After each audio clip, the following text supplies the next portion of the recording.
नमस्कार, सी न्यूज़ भारत देख रहे हैं आप। मैं हूं अखिलेश पांडे। वक्त हो चुका है न्यूज़ बुलेटिन का। इस बुलेटिन में हम आपको बताएंगे कि कहां 15 अगस्त को राज्य मंत्री स्वतंत्र प्रभार ने फहराया झंडा, कहां हाफ मैराथन दौड़ में विजयी प्रतिभागियों को किया गया सम्मानित, कहां विवाहित महिला ने अपने पति और बच्चों को दिया जहर और कहां व्यापारी की हत्या करने वाले 3 आरोपी चढ़े पुलिस के हत्थे। ऐसी तमाम खबरों पर आइए विस्तार से करते हैं चर्चा। स्वतंत्रता के 75वीं वर्षगांठ पर दयाशंकर मिश्र दयालु राज्य मंत्री स्वतंत्र प्रभार खाद्य एवं आयुष उत्तर प्रदेश सरकार द्वारा राइफल क्लब गाजीपुर में डीएम मंगला प्रसाद सिंह एवं एसपी रोहन प्रमोद बोत्रे की गरिमामयी उपस्थिति में राष्ट्रीय तिरंगा झंडा फहराया गया। इसके बाद वहां उपस्थित छात्र छात्राओं को आजादी का महत्व बताया गया तथा हमें आजादी दिलाने वाले वीर सपूतों को याद कर श्रद्धांजलि दी गई। इसके बाद मंत्री एवं अधिकारियों ने बबेड़ी स्थित जलसा गार्डन में सांस्कृतिक कार्यक्रम में हिस्सा लिया। कार्यक्रम से पूर्व जनपद गाजीपुर के स्वतंत्रता संग्राम सेनानियों को सम्मानित किया गया। गाजीपुर से सी न्यूज़ संवाददाता रामू चौरसिया की रिपोर्ट। आजादी की 75वीं वर्षगांठ पर अमृत महोत्सव कार्यक्रम के तहत महिला पुलिस कर्मचारियों की रिजर्व पुलिस लाइन ग्राउंड से हाफ मैराथन दौड़ का शुभारंभ गाजीपुर पुलिस कप्तान रोहन प्रमोद बोत्रे के निर्देशन में क्षेत्राधिकारी नगर प्रतिसार निरीक्षक पुलिस लाइन गाजीपुर द्वारा हरी झंडी दिखाकर किया गया एवं स्वयं प्रतिभाग कर पुलिस कर्मियों का उत्साहवर्धन किया गया। वहीं हाफ मैराथन दौड़ में विजयी प्रतिभागी आरक्षियों को ट्रॉफी एवं प्रशस्ति पत्र से पुरस्कृत किया गया। गाजीपुर से सी न्यूज़ संवाददाता रामू चौरसिया की रिपोर्ट।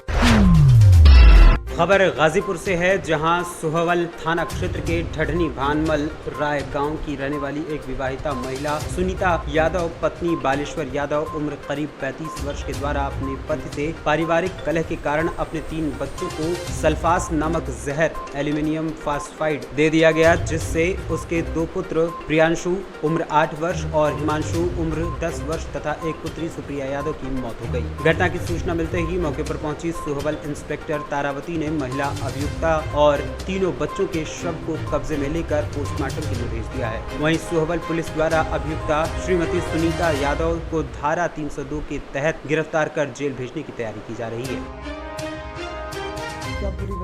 थाना क्षेत्र सुहवल के ढड़नी एरिया में आज एक महिला द्वारा अपने 3 बच्चों को जहर देने की सूचना पुलिस को प्राप्त हुई थी। जो 2 बच्चे, 2 लड़के और 1 लड़की है, तीनों की जो है वो मृत्यु हो गई है। घर में पति के साथ विवाद को लेके ये महिला ने इन बच्चों को जहर खिलाने के बारे में पता चला है और इसमें अग्रिम जो है वो जांच की जा रही है। फिलहाल डेड बॉडीज को पीएम के लिए भेजा जा रहा है। इस महिला की, जिसका नाम सुनीता यादव है, उम्र 35 वर्ष है लगभग, उसकी अरेस्टिंग कर दी गई है। 302 मर्डर के केस जो है वो रजिस्टर इसमें किया जा रहा है। उचित कार्रवाई। गाजीपुर से सी न्यूज़ संवाददाता रामू चौरसिया की रिपोर्ट। संत कबीर नगर के धनघटा तहसील क्षेत्र के सबसे उच्च श्रेणी की शिक्षा मिलने वाला विद्यालय अभी जल्द में ही एक बच्चा अंकित वर्मा पुत्र मोहन वर्मा ग्राम परसा कला बाल विद्यालय में ही शिक्षा लेने वाला अंकित वर्मा वैज्ञानिक के रूप में सेलेक्ट हुआ। उस विद्यालय का आजादी के अमृत महोत्सव के शुभ अवसर पर अपने प्यारे तिरंगे के साथ उत्सव विद्यालय से धनघटा चौक एवं धनघटा थाने पर सलामी करते हुए एवं धनघटा तहसील पर सलामी करते हुए बच्चे 15 अगस्त मनाते हुए विद्यालय प्रसादपुर के छात्र छात्राएं, प्रबंधक प्रदीप श्रीवास्तव एवं प्रधानाचार्य कलाम सर एवं विद्यालय के समस्त अध्यापक एवं अध्यापिकाएं मौजूद रहे।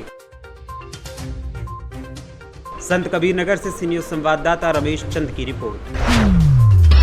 इंटर कॉलेज दुर्गागंज भदोही में स्वतंत्रता दिवस की धूम। विद्यालय के प्रबंधक पंडित विशंभर नाथ पांडे द्वारा ध्वजारोहण किया गया। छात्र छात्राओं द्वारा रंगारंग सांस्कृतिक कार्यक्रम की मची होड़। सभा की अध्यक्षता विद्यालय के प्रबंधन द्वारा की गई। समस्त कार्यक्रम का संचालन राष्ट्रपति पुरस्कार से सम्मानित शिक्षक श्रीनाथ पांडे द्वारा किया गया। अंत में विद्यालय के प्रधानाचार्य वीरेंद्र प्रताप सिंह ने अतिथियों का स्वागत करते हुए कार्यक्रम पर प्रकाश डाला। इस अवसर पर विद्यालय के सभी शिक्षक, कर्मचारी एवं क्षेत्र के गणमान्य नागरिक भी उपस्थित रहे। भदोही से सी न्यूज़ संवाददाता भूपेश की रिपोर्ट। भदोही अंतर्गत सुरियावा में 15 अगस्त के शुभ अवसर पर अमृत महोत्सव के तहत तिरंगा यात्रा निकाली गई। क्षेत्र के सभी नवयुवकों ने बढ़ चढ़कर इस तिरंगा यात्रा में हिस्सा लिया। आपको बता दें कि वंदे मातरम और भारत माता की जय के नारों के साथ पूरा सुरियावा गूंज उठा। वहीं दूसरी ओर सुरियावा वासियों ने भी भव्य तिरंगा यात्रा को देखकर काफी प्रसन्नता जाहिर की एवं पुष्प वर्षा करनी चालू कर दी। वहीं भीड़ में बच्चों ने खूब नारेबाजी की। देखा जाए तो बच्चों के उत्साह एवं हौसलों का ठिकाना नहीं था। नवयुवकों के हौसले भी बुलंद नजर आए। तिरंगा यात्रा में कई समाजसेवी भी शामिल हुए, जिसमें तुषार उपाध्याय, नितेश त्रिपाठी, सूरज पांडे, विवेक उपाध्याय, प्रमोद कौशल, रौनक त्रिपाठी, अंशु मोदनवाल आदि लोग उपस्थित थे। तिरंगा यात्रा को निकालने का उद्देश्य भारत की सभी जनता को जागरूक एवं निश्चित प्यार को बढ़ावा देना था। भदोही से सी न्यूज संवाददाता भूपेश की रिपोर्ट। गोंडा विधानसभा तरफगंज के ग्राम सभा गिरधरपुर नागनाथपुरवा निवासी भारतीय किसान यूनियन के जिला अध्यक्ष दीप नारायण तिवारी के घर पर स्वतंत्रता दिवस के 75वीं वर्षगांठ के शुभ अवसर पर अपने सम्मानित पदाधिकारियों के द्वारा झंडारोहण किया गया। गोंडा से सी न्यूज संवाददाता सोनिया तिवारी की रिपोर्ट। आजादी के अमृत महोत्सव के अंतर्गत देश भर में अनेक आयोजन किए जा रहे हैं। इसी कड़ी में लायंस क्लब इंटरनेशनल द्वारा सारे जहां से अच्छा हिंदुस्तान हमारा नामक एक कार्यक्रम शहर के सुपर स्पेशियलिटी हॉस्पिटल के सभागृह में आयोजित किया गया। कार्यक्रम आयोजक लायन डॉक्टर साधना सोडानी ने बताया कार्यक्रम आयोजन लायन डॉक्टर साधना सोडानी ने बताया कि इस आयोजन में कवि सम्मेलन एवं अनेक सांस्कृतिक कार्यक्रम आयोजित किए गए, जिसमें प्रमुख रूप से प्रसिद्ध कवि प्रोफेसर राजीव शर्मा, सरदार वाहेगुरु मस्ताना भाटिया, राकेश शर्मा द्वारा देशभक्ति पर कविता पाठ किया गया। देशभक्ति से ओतप्रोत इस आयोजन में हर घर तिरंगा अभियान के अंतर्गत उपस्थित सभी गणमान्य नागरिकों को तिरंगा भी वितरित किया गया। आज़ादी का अमृत महोत्सव सभी देश में हर प्रत्येक वासी मना रहा है। लायंस क्लब इंटरनेशनल भी इसी तरह से एक अनूठा कार्यक्रम लेकर आज आए हैं, जिसमें हमने अंतर्राष्ट्रीय और राष्ट्रीय कवि सम्मेलन का यहाँ आयोजन किया था, जिसमें लायन डॉक्टर राजीव शर्मा, वाहेगुरु भाटिया मुंबई से और राकेश शर्मा जी बदनावर से यहाँ पर थे, जिन्होंने कि हास्य रस के द्वारा देशभक्ति के ज्वाला को यहाँ पर जलाया और बहुत ही अच्छा प्रोग्राम उन्होंने प्रस्तुत किया। और अभी हमारे डिस्ट्रिक्ट के सभी लायन साथियों ने एक कल्चरल प्रोग्राम, सांस्कृतिक प्रोग्राम तैयार किया है, जिसमें देशभक्ति के नाटक हैं, पानी बचाओ, कुछ ऐसे नाटक भी करें जो पानी की समस्या से निर्धारित हैं, और कई डांस भी हैं, फैंसी ड्रेस आयोजन भी है। मतलब सभी लोग देशभक्ति के रंग में रंगे हुए हैं और आज़ादी का अमृत महोत्सव मना रहे हैं। लायंस क्लब सामाजिक कार्यक्रम करता है। हाँ, लायंस क्लब सामाजिक कार्यक्रम करता आया है।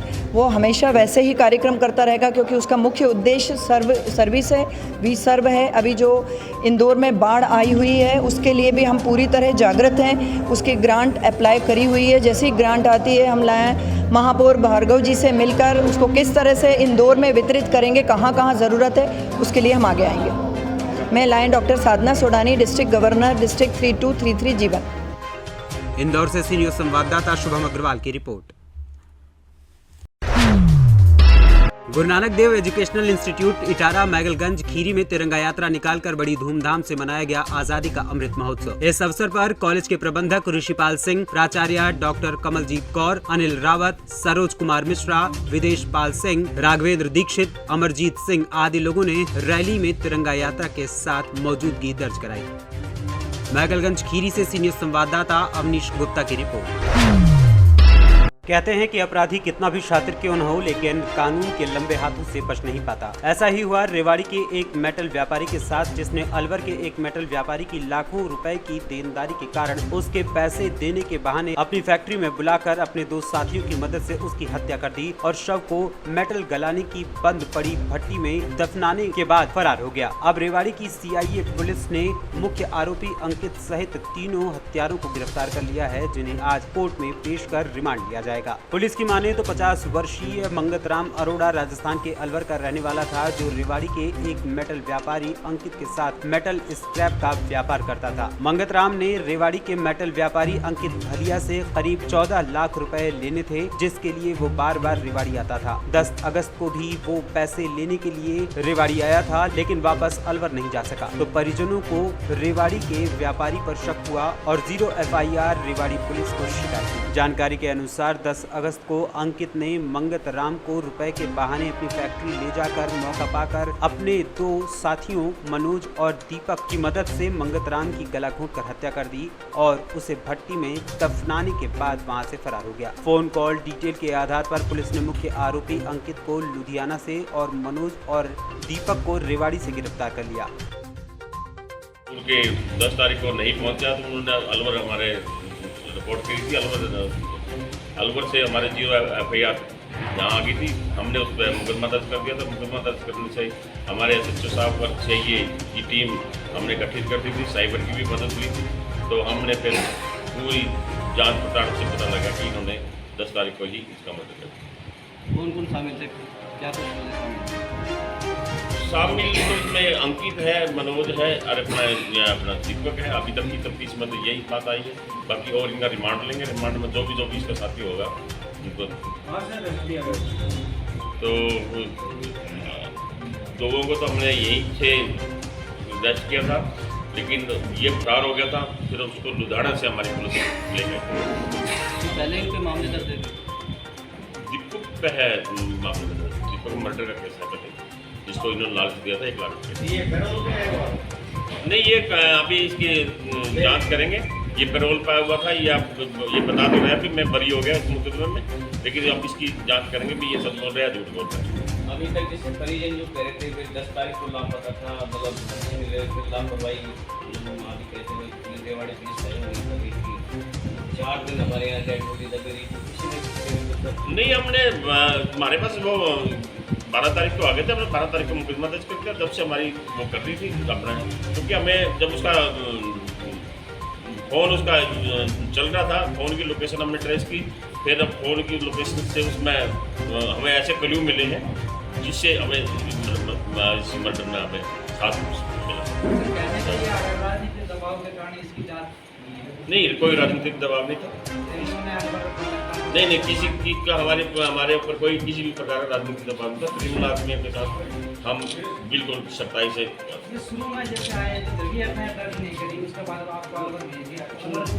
नहीं वो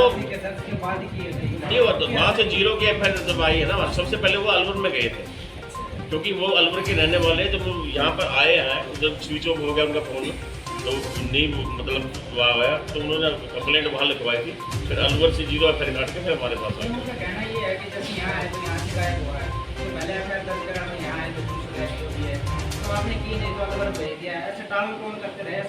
नहीं, ऐसा कोई नहीं। हमारे पास तो 12 तारीख को आए थे। 12 तारीख को हमने FIR दर्ज कर दी। 1 तारीख का सर 35 लाख बता रहे परिजन, हम करें बात फिर ये तो अभी तफ्तीश में अभी से पूछताछ कर रही है। अभी तक ये बात सामने आई है कि 13-14 लाख रुपए की पेमेंट अभी है जो बकाया थी इनका। रेवाड़ी से सी न्यूज़ संवाददाता चैन सिंह की रिपोर्ट। फिलहाल के लिए इस न्यूज़ बुलेटिन में इतना ही। देश दुनिया की तमाम खबरों के लिए देखते रहें सी न्यूज़ भारत। हर खबर आपके साथ, आपके हाथ।